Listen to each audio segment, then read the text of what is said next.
From Channel 6 News, this is your Channel 6 Newsbrief, presented in high definition. Hello and thanks for logging on to channel6newsonline.com. I'm Ryan T. Well, New York is still cleaning up today from the foot of snow that was dumped on the area this weekend, along with a messy combination of ice and rain. Some people went back to work today after a record-setting weekend of snow, but in some places conditions were just so bad that going back was not even possible. On select places in Long Island and South Jersey, schools and places of work were closed. Road conditions may be okay, but traveling by train or plane is nearly impossible. This weekend I went down to the Irvington train station to take a look at how conditions were bearing for the MTA's Metro North line. So good morning. We're here at the Irvington Metro North Station, where, as you can see, it's practically a ghost town. No one's here because there is no need to be out.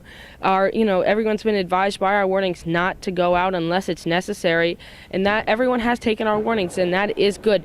Metro North crews to my left of me are working diligently to remove all the snow. They've already removed it from the tracks, but there's still parts of the station that need snow removing.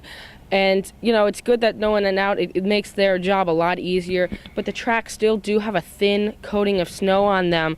The Metro North crews have been sent out a special jet engine, and the jet engine propels through the tracks and actually clears the snow. So if you're wondering how they're removing the snow safely, that's how they're doing it.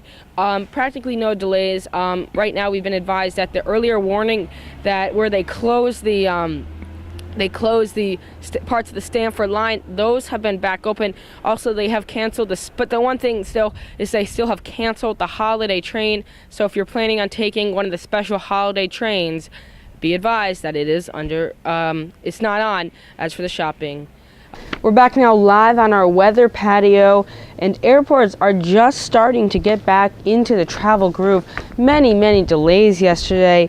The big problem yesterday, the fact I can give you experience, the fact at LaGuardia, really the runways were clear, but there were no planes actually at the gates for the travelers to take. Long Island Railroad delays are still out of control. New release just this evening, 20 to 30 minutes of still delays, anywhere from 20 minutes to an hour, with the Rockama line still being shut down. It's just crazy. For anyone who lives in the New York City area, snow totals yesterday, this was a pretty big storm. Not expected of the snow totals. We were expecting a lot greater than we got. We still got some great, heavy snow totals around the area. Snow totals so far, Central Park coming in with 10.9 inches, East Patchogue with 27.5. Wow, 2 feet right there. Bridgehampton had 25 inches. Yonkers, 12.2. Bethpage, 17.9 inches. Totals are just across the county. Totals just across eastern Long Island are insane. They got hit so hard. Them in southern New Jersey, they just got slammed. Take a look at this tweet I received from a student who calls himself TMG14. He says, quote, "Too much snow, too much snow."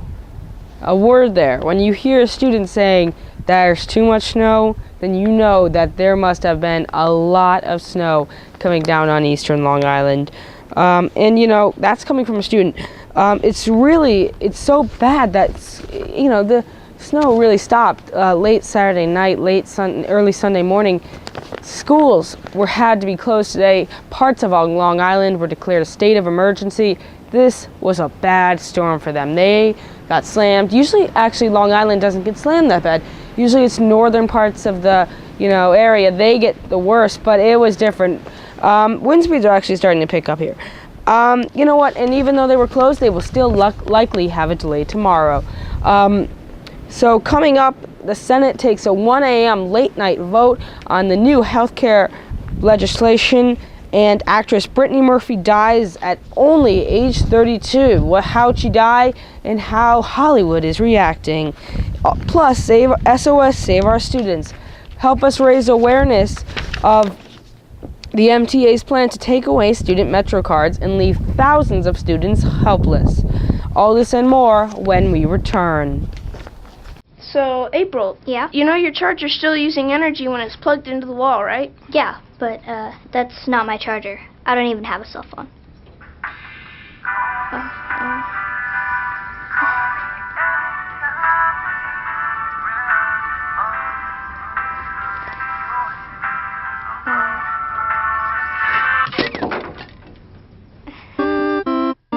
Millions of kids are using their energy wisely. What's your excuse? Before a disaster turns your family's world upside down, it's up to you to be ready. Get a kit, make a plan, be informed. Learn how at ready.gov. Yesterday morning, it was learned that actress Brittany Murphy had passed away of a cardiac arrest. She was only 32, but according to the LA County coroner, there were no drugs in her system and she had died of natural causes. She was a native of New Jersey and had starred in movies such as Uptown Girls, Clueless, and 8 Mile. Funeral arrangements have not been announced. Murphy's husband and family wrote in a statement, "The sudden loss of our beloved Brittany is a terrible tragedy." It goes on to say, "She was our daughter, our wife, our love, and our shining star. We ask you to respect our privacy at this time." From all of us at Channel 6 News, our deepest condolences go out to the family and those affected by this situation. Well, after weeks of overtime, the Senate is now passing a health care bill after a late-night 1 a.m. vote.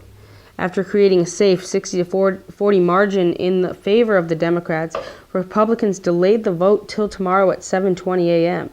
Obama called the vote, quote, "a big victory for the American people," and challenged critics who say it will increase, not reduce costs. But 2 more procedural votes await the Senate, both requiring 60 votes. The first of these is set for tomorrow morning.